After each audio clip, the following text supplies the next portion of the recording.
Good evening, everyone, and welcome. We are so honored to have the opportunity to share this night with you and one of my most favorite people in the whole world, Sally Armstrong. Oh, gosh.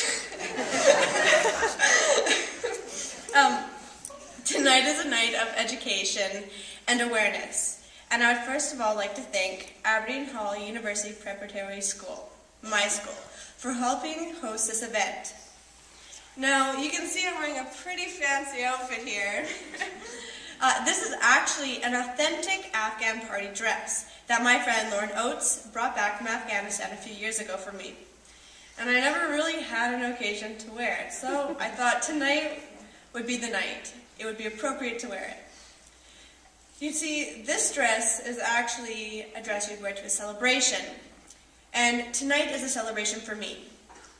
7 years ago, in a theater almost exactly like this one, I saw Sally Armstrong speak for the first time. That night changed my life so dramatically, and I know it might seem a little funny considering I was only 9 years old, but I was impacted.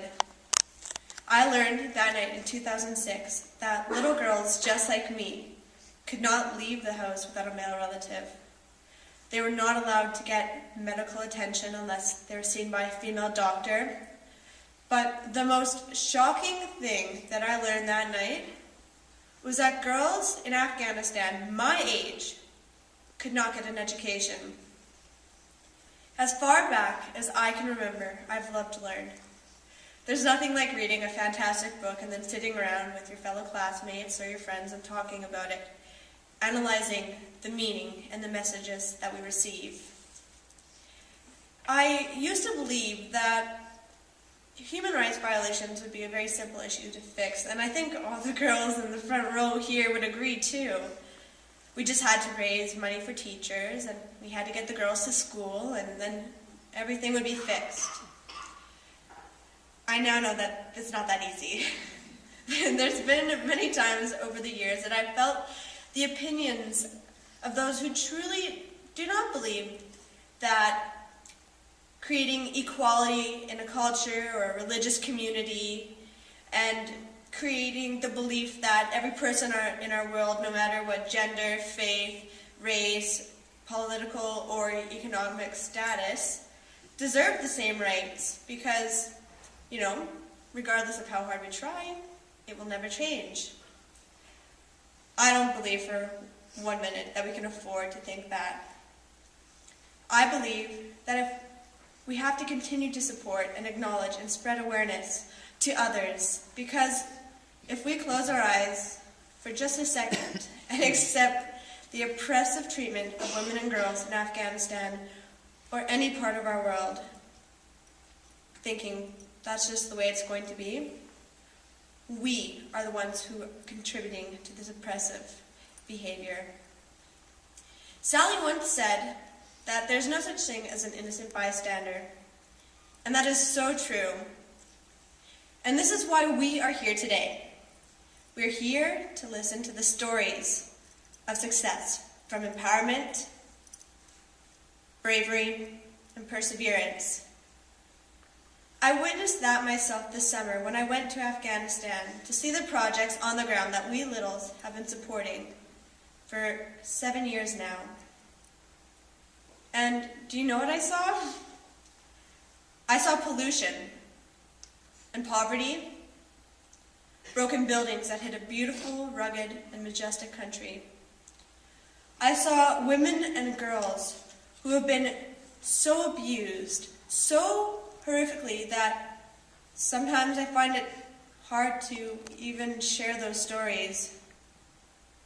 But more than all of those negative pieces of this complicated puzzle put together, I saw resilience. I saw girls giggling and excited to learn, rushing down the streets to get to school. Girls who were my age and just a little older in shelters with already 2 or 3 small children of their own. These women had escaped their lives of abuse, both physical and mental, from their husbands and their family members. They'd actually mustered the courage from a place that I can't even imagine and ran for their lives. An act itself that I don't even think I could ever do. Some women had to leave their children behind with hope that once they were divorced, they could get their children back. The pain that was written all over their faces as they told their stories made it difficult for me to even look in their eyes or hear what they were saying. That probably doesn't sound too hopeful, but as Esther, the woman who was running the shelter, explained, these are stories of success. 5 years ago, these women would have nowhere to run, nowhere to find shelter. They would live in a cycle of despair. Now they have hope to start a new life, to get educated. As they shared, my thoughts whisked me back to home, where I thought of all the wonderful opportunities and luxuries that I experience every day and didn't even think about. This moment renewed my passion to continue this work. The most grounding moments for me in Afghanistan were, however, the hope and the progress that I saw. Maybe not in the streets as we drove from project to project, but behind those walls, rooms filled with not only women of all ages working towards educating each other and snuffing out oppressive ideology that hung around their necks for so long, but for as many women that were in those rooms, there were men just as enraged, fighting alongside their mothers, their sisters, their wives, and their girlfriends to restore the human rights that women and girls of Afghanistan were stripped of.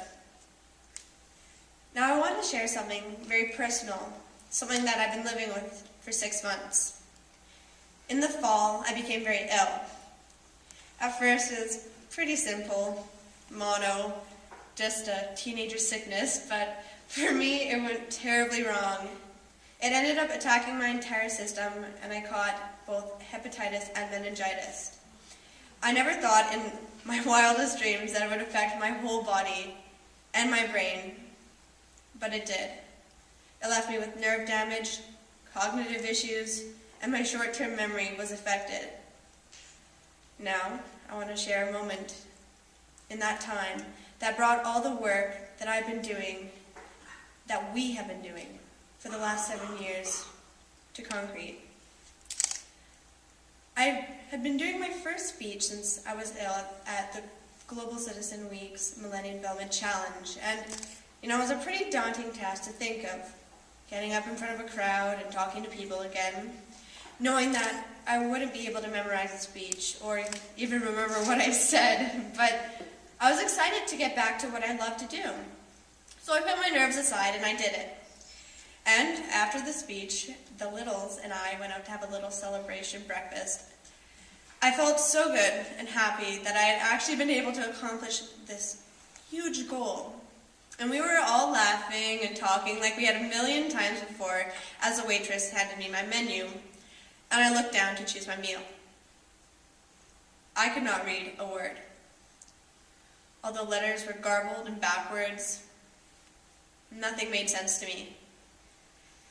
Then I panicked.